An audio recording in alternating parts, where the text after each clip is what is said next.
Minnesota Today podcast is supported by Atomic Data, offering a secure local alternative to the public cloud giants. Their private cloud helps lock down financial, health, and legal data, bringing a personal touch to architecture and support at atomicdata.com.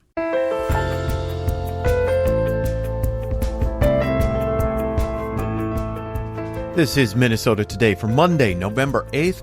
I'm NPR News reporter Tim Nelson. Here's our top story right now. After a fall wave appeared to recede in late October, COVID is picking up speed again and setting new records for 2021.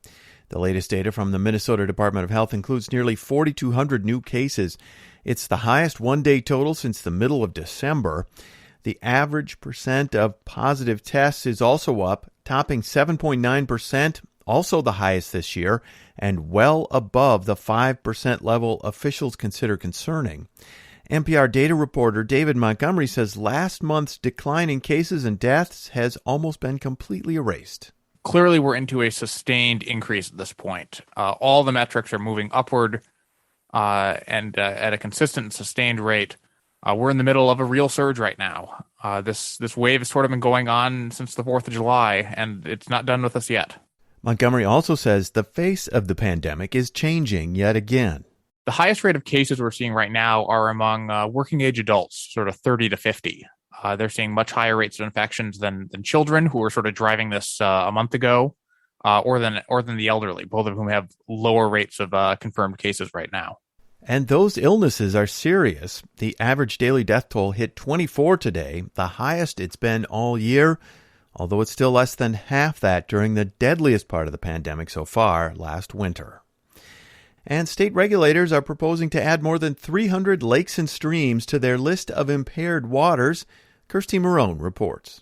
The Minnesota Pollution Control Agency is required to update its list of impaired waters every 2 years.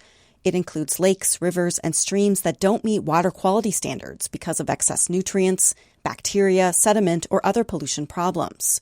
Miranda Nichols coordinates the list for the MPCA. The list is cumulative. We keep adding to it. And it does tell us how well Minnesota lakes and streams support their fishing and swimming goals. This year, the MPCA wants to add 15 water bodies as impaired because of human-made chemicals known as PFAS found in fish tissue. Those include a stretch of the St. Croix River, Lake Winona in Alexandria, and 2 lakes north of Duluth. The draft list also includes 35 water bodies with elevated levels of sulfate, which can threaten wild rice. The list requires approval by the U.S. Environmental Protection Agency. That's NPR News reporter Kirsty Marone in Brainerd. And more than 60 Minnesotans have traveled to Scotland to attend the ongoing United Nations Climate Conference known as COP26. Dan Crocker reports. Activists are hopeful this week that nations will commit to concrete actions needed to meet ambitious greenhouse gas emission reduction goals set in Paris in 2015. Ellen Anderson with the Minnesota Center for Environmental Advocacy says Minnesota can play a key role. She says if the Midwest were a country, it would be the world's 6th largest greenhouse gas emitter. We have an opportunity to make the story of Minnesota be that we are the leader in the Midwest on getting towards the climate solutions that are equitable and doable, and we need to do those as soon as possible. Minnesota set aggressive climate goals in 2007 that the state has failed to meet. Democrats in the state legislature have pushed bills to update those goals and to mandate 100% carbon-free electricity by 2040. That's NPR News reporter Dan Crocker in Duluth. COP26 wraps up this Friday. And here's what else we're watching.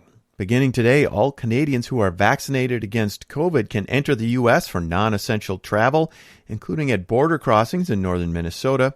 It's expected to increase some cross-border traffic, although Canada still has a sometimes costly COVID testing requirement for re-entry. Before today's reopening, the U.S. border had been closed to non-essential travel from Canada since March of 2020. And today is the 100th anniversary of the invasive seal lamprey being first discovered in the upper Great Lakes. The eel-like fish, sometimes called the vampire of the Great Lakes, quickly killed millions of fish. They wiped out lake trout in all the Great Lakes except Superior. But in the 1950s, scientists developed a chemical that selectively killed lamprey. Their numbers have now been cut by 90%, and fish populations have slowly recovered. In sports, Minnesota United squeaked into the Major League Soccer playoffs with a tie in Los Angeles on Sunday. It means United will play the Portland Timbers in the upcoming playoffs in Portland. Minnesota United beat Portland both times they met this year, in Oregon in June and in St. Paul in July. The MLS playoff schedule hasn't been released yet. Also, the Timberwolves play in Memphis tonight. They're trying to shake off 4 home losses. Oh, and by the way, 2-time Wolves point guard Ricky Rubio had a career-high 37 points last night to help Cleveland beat the Knicks. And here's a look at the weather. Tonight will be partly cloudy with lows near 30. Tomorrow it's going to be sunny with highs in the upper 40s to mid-50s. And NPR chief meteorologist Paul Huttner says northern Minnesota could get some snow on Friday, and that a new forecast model says a clipper may sweep through on Sunday with some snow in northern Minnesota and rain to snow action as far south as the Twin Cities. That's it for Minnesota Today. I'm Tim Nelson. Thanks for listening. Kathy Wurzer will be back in the morning with an update. Until then, stay safe and stay healthy.